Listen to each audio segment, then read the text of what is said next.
भय प्रगट कृपाला दीनदयाला। लगभग 100 साल पुरानी बात है। श्री अयोध्या में एक वशिष्ठ गोत्रीय ब्राह्मण निवास करते थे। भगवान से भक्त जन किसी भी प्रकार का संबंध बनाते आए हैं।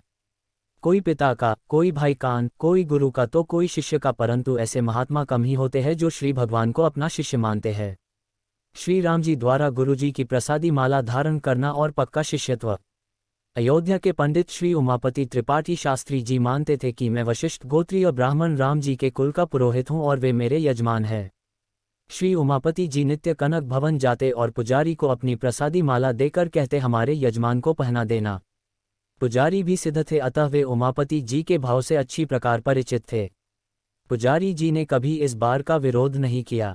जब पुजारी जी माला पहना देते तब श्री उमापति जी खड़े होकर आशीर्वाद देते, वत्स तुम सदा प्रसन्न रहो, सदा संतों के प्रिय बने रहो, तुम्हें किसी की नजर ना लगे।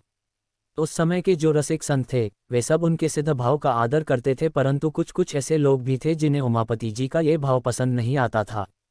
वे कहा करते थे, अरे ये बड़ भारी पंडित बनता है, ठाकुर जी को अपनी पहनी हुई माला पहनाता है।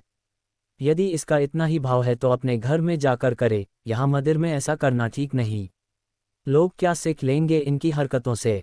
उन लोगों ने पुजारी जी से शिकायत की और कहा कि कृपा करके आज के बाद आप ठाकुर जी को पहनी हुई माला नहीं अपितु अमनिया माला, नई माला पहनाएं। पुजारी जी ने कहा, ठीक है, जैसा आप लोग कहे, कल से हम अमनिया माला पहना देंगे।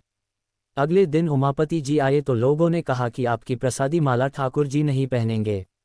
एक नई माला मंगा कर ठाकुर जी को पहनाई गई। जैसे ही पहनाई गई, माला खंड खंड होकर गिर गई। इतने पर भी वे लोग नहीं माने। उन लोगों ने कहा, शायद इसने फूल माला बनाने वाले को पैसे देकर कच्चे धागे में माला बनवाई। अब खूब मोटे पक्के धागे में माला पिरोकर ठाकुर जी को पहनाई गई, लेकिन धारण कराते ही वह भी खंड खंड होकर गिर गई। अनेक मोटे धागे की मालाएं इसी प्रकार पहनाते ही गिर जाया करती। श्री उमापति जी ने कहा, देखो, कनक बिहारी हमारा पक्का शिष्य है। यह अपने गुरु जी की प्रसादी माला पहने बिना दूसरी माला कैसे पहन सकता है, मर्यादा का पक्का है। लोगों ने कहा, चलो ठीक है, अभी तुम अपनी प्रसादी माला कनक बिहारी सरकार को अर्पण करो। यदि उन्होंने धारण कर ली तो हम मानेंगे कि तुम्हें कनक बिहारी जी गुरुदेव के रूप में स्वीकार करते हैं।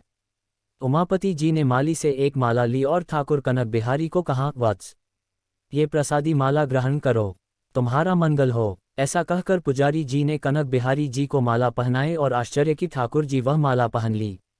वह माला न टूटी और न गिरी। भक्त और भगवान की जय। जय श्री कृष्ण। यदि आपको ये कहानी पसंद आई तो आप कमेंट करके बताएं। कहानी को लाइक करें, दोस्तों को शेयर करें और सब्सक्राइब करें ताकि नित्य ऐसी कहानी आपको नियमित मिलती रहे। धन्यवाद।